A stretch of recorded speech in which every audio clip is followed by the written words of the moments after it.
one of the things that hasn't really been talked about in terms of, the Notre Dame expansion and things like that, and it's not really wanting to take the conversation in that direction and spend a lot of time there, but simply to illustrate that I think it is a factor that a lot of people aren't talking about, is not necessarily on the field or geographic location, things of that nature, but kind of the off the field academic and, let's just say, theological and philosophical perspectives.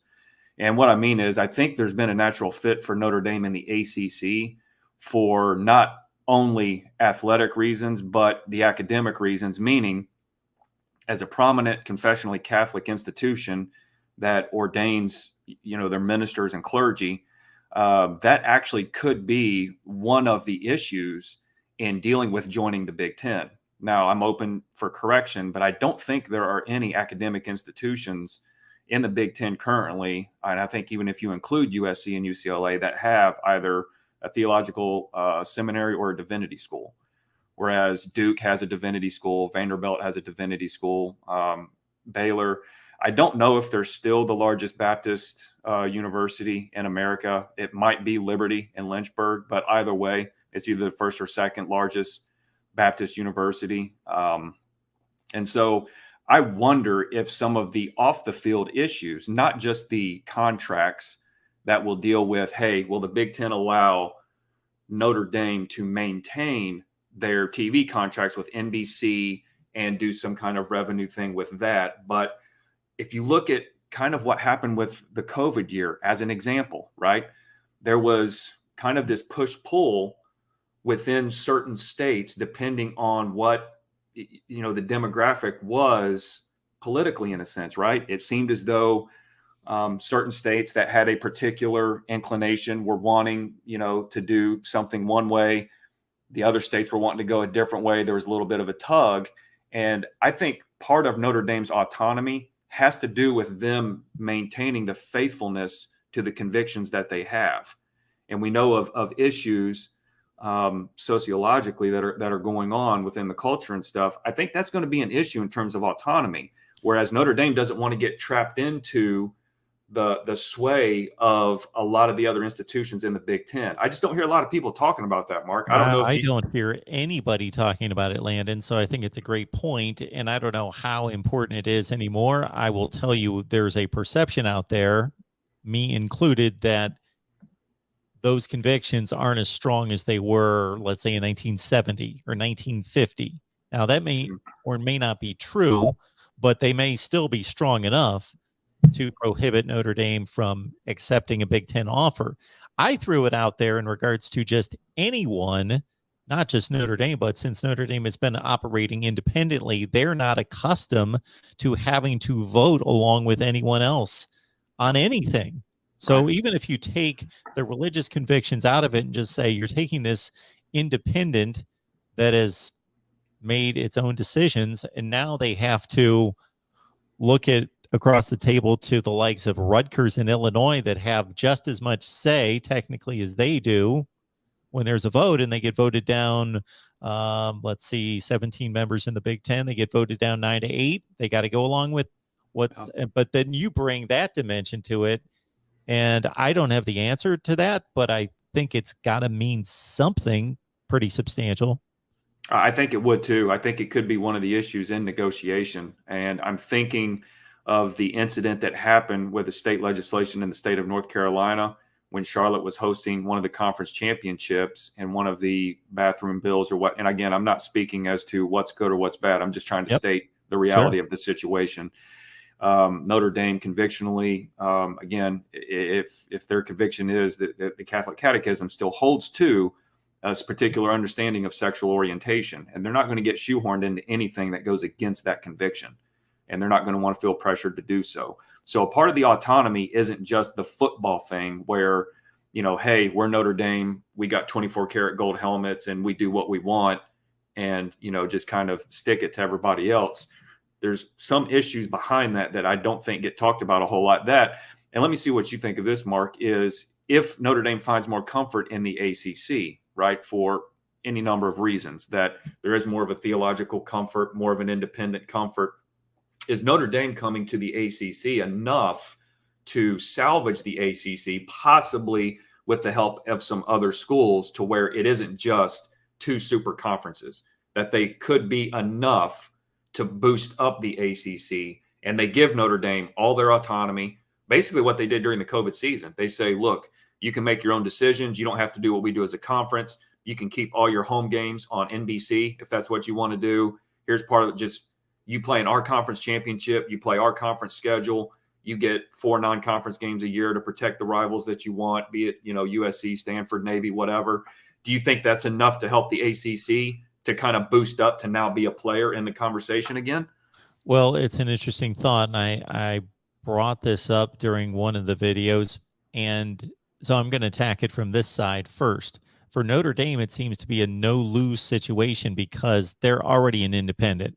So if they join the ACC gets picked apart, they get thrown to the side. They're still Notre Dame. They're still going to have relevance. They're still going to have purchasing power with networks. And even if they suddenly become an independent again, they're like, we're back where we started, and we can certainly survive as an independent. Now, in terms of the ACC, and what leads me to that line of thinking is my first thought was, yeah, if I'm Miami, if I'm Clemson, if I'm Florida State, okay. And then thinking, would Notre Dame want some kind of guarantee that there's going to be stabilization of the conference? But then again, I thought maybe they wouldn't even care because they'd be back to where they are. I think it's as stabilizing of a move that's on the board anywhere for the ACC to add Notre Dame as a full-fledged member. Takes them up to 15, and then you would think that, I don't know who else is out there that would really add the kind of financial value, but the ACC contract is so minuscule compared to the others that maybe adding West Virginia, maybe adding, who else would be out there that would be? Well, they eliminated divisions, so technically it ain't about being an even number anymore. They don't need to be even, but I was just trying to think if they could add anything else. I mean, not without like an aggressive move further west, if that's what they wanted to do. There's nobody that they could get to add significant or substantial value, in the sense of they're bringing their own fan base, they're bringing eyeballs, they're bringing tradition, history, recruiting. I mean, you've said ad nauseum on your programs, and I think everybody agrees, Notre Dame's the only thing on the table that really does that in and of themselves completely, academically, athletically, the whole deal, revenue. It's not that other teams aren't financially viable. Obviously, Oregon has made some money athletically and things of that nature. But yeah, I think overall for the ACC, just adding Notre Dame seems to be significant enough to carry all of that. And I do think it could be enough to keep the ACC as a player. I do think, without question, everybody had been talking about the podcast on ESPN. I think Adam Rittenberg had interviewed the AD at Miami, and he, in so many words, is stated, again, it's hard to ad lib it, but it's like, yeah, we got to do something to get more money.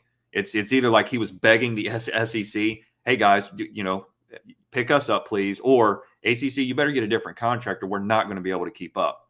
And if the ACC gets a different contract, is that a risk to where this locked in contract that makes it seem impossible to get anybody out of till 2036? Do they risk blowing that thing up, bringing in a new TV deal to try to get more money? And then it's like everything breaks loose. Everybody runs to the hills. Everybody runs to the SEC, Big Ten, whatever. Do they risk that? Or do they have to do it to try to keep something? Those are some details I haven't really got a lot of information on either to figure out. Because if you've got athletic directors that are really upset with the current situation, man, something's got to give, I feel like, right? I mean, ain't something got to bend? You also wonder if there's already a look of poaching out there. So it's already been done, whether the ACC would say, okay, we're boxed in here geographically and there's really nothing around us that in terms of schools that appear to be vulnerable because they're out there in the Pac-12 or whatever, that they would. I made this suggestion last year. my suggestion for the Big 12 last year was after Texas and Oklahoma left to add the exact 4 schools that they ended up adding. But I also was on the record to say, if I'm the ACC, I think a very undervalued commodity is UCF. I would have went after UCF if I were the ACC. Now, recently, just newly added to the Big 12, I don't know how difficult it would be to get certain teams out from under that new contract. You know? But and I don't think South Florida does anything for you. No, you know, of any kind of value. I think UCF is, I think they're top 5 in the nation in terms of student body. It's actually it's a rather large institution that a lot of people don't know about. Yeah, I don't know, buddy. I mean, it just seems interesting, you know, with all these talks, and again, hearing that AD. I don't think, obviously, we don't know what's going to happen over the next couple of days or this and that. Maybe the season plays out and we get into some more controversy next year. I think wisdom has shown Notre Dame knows they don't have to do anything quickly. They got a couple years on the Notre Dame contract, so they can kind of sit back, let these waves sort of play themselves out, and they can kind of see and pick what's going on. But I would just encourage the audience, if they haven't thought about it, to kind of keep an eye on the non-athletic side of things.